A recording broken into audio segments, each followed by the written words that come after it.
This week, we celebrate International Women's Day, an opportunity to imagine a gender equal world, a world that's diverse, equitable, and inclusive. Welcome to day 4 of our 5-part video series, where we are celebrating women's achievements and raising awareness about discrimination. I am excited to bring back together this amazing group of women leaders to share their thoughts with all of you. This is a reminder for us all to take action to drive gender parity and inspire inclusion.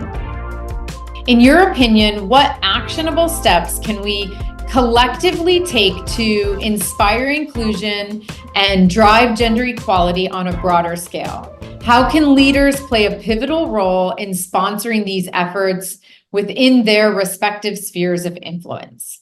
Taking risks, I think actionable steps on helping individuals that you see within your organization that are talented, help them take those risks. And again, I go back to the issue of, women are generally less likely to push the envelope on the risk aspect of asking for a raise, asking for ensuring equal pay, or putting in for a role that they want that they may not be totally qualified for. I have always been a champion of pay parity among my teams. And sometimes you will inherit a team that does not have parity in terms of compensation, and it can take you some time to get there. But absolutely, it's something that is key for you to do in terms of driving inclusion and fairness, candidly, across your employee population. It also really helps people to feel that they are being treated fairly when they know that that is a true imperative that their manager has. So I can't necessarily make all the change immediately, but I want to always have a path to getting to the change that I know that we need to see. And that may mean that some people end up having, bigger pay increases in a particular year than their peers. And that's because ultimately what I'm working towards is equity. Aubrey, you mentioned always having a path to getting to the change that we know we need to see. And I think this is such a critical point across our industry in particular. We know that there are systematic challenges with pay equity, as you mentioned, the nature of commission-based compensation structures, as an example, gender-related disparities in deal size or client assignments have historically resulted in unequal earnings. That, in addition to a myriad of other factors that have impacted women in general across the board. And like you said, addressing these challenges really requires a multifaceted approach, encouraging diversity in leadership roles, promoting transparency in compensation structures, and fostering inclusive workplace cultures are vital steps towards achieving pay equity. And additionally, industry-wide initiatives, mentorship programs, and other targeted efforts to eliminate unconscious biases will also contribute to creating a more equitable environment for women pursuing careers in commercial real estate.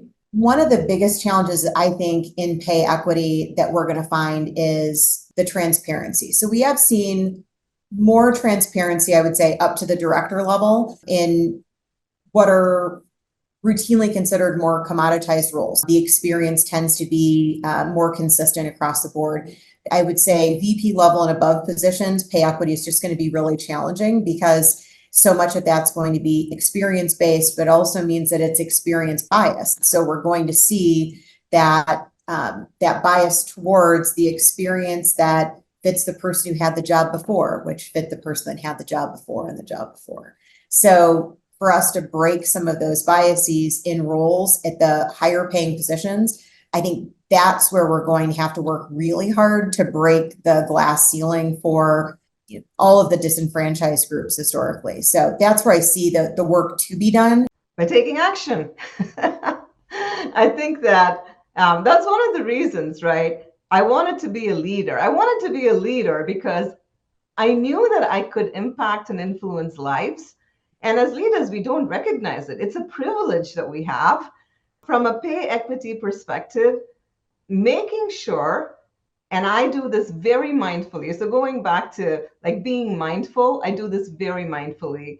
looking at the female leaders that work for me, looking at women and people of diverse backgrounds that work for me, making sure that their pay is in parity with other men that work in the same organization, similar roles, right? It has to be mindful. And so I'm very proud to say that I absolutely have an organization where I have, gender equity and pay equity. Very proud of it. There's a number of things we can do, but two come to mind. One is around transparency. I think it's important that we're transparent so that people feel valued and that there's no relation to their gender as to how they get paid or how they get treated. I think that level of transparency is absolutely critical. The second thing I think is creating a culture of psychological safety. I think it's paramount to ensure that people feel that they can ask for help or reach out for support, have that vulnerability. And I think it's important for leaders to intentionally reach out, ask, build relationships so that they can hear from their teams as to what's needed so that we can continue to build an inclusive environment for all of our teams at all levels.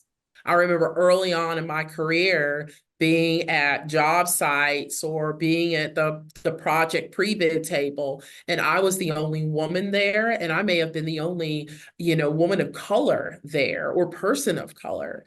And it took people, leaders that were willing to pull a seat up for me, to literally create a seat for me at that table that changed my life. So as a leader, in my position now, I'm going to pull myself out of my seat and create a seat for her to sit in at that table. And I think that that's an action that I try to take and I encourage other leaders to take. When you see there's an opportunity for someone to be included, when you see there's an opportunity to expand on equity and grow equity for someone at the table that you're sitting at, I think as leaders, we have to be humble and we have to realize that someone did it for us along the way. And we've got to be willing to say, I'm going to do it for somebody else. And that doesn't mean that I'm going to lose my seat at the table. I mean, I don't know if I've ever told you this, Ingrid, but when I first started in the real estate industry, I was 22 right out of school. And one of the primary reasons that I chose to come to the company that is now Newmark was because I interviewed with other strong women leaders in that organization. It was the defining factor for me to be able to see that, success was possible. This is what it looked like. These were women who had very full lives. They had children, they had husbands, they had great friends. They had something that I really could look up to. And I think it's really important, right? When you're first starting out, that you can see those mentors and that you have access to them. So hopefully I'm giving the gift back, because there were a lot of really fabulous women who did that to me in my early career.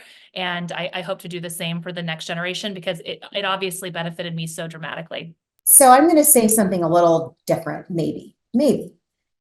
I think that the support that we give, it really has to start with the men in our lives. We have to start by ensuring that our male counterparts and male colleagues understand the importance of mentorship, of allyship, what that means, what it means to be a sponsor of young women, that isn't limited just to the young women that look like them even, or the young women that are members of their household, but really embracing what it means to bring women up in these environments. So I kind of start there.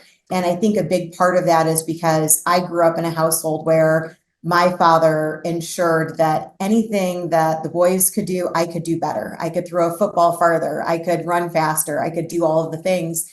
But it was his sponsorship of me that helped me understand, okay, this is an entire approach to bringing up young women in our business and our culture. How to support young women is to, I think, embrace that we don't need to make their lives harder just because it may have been hard for us.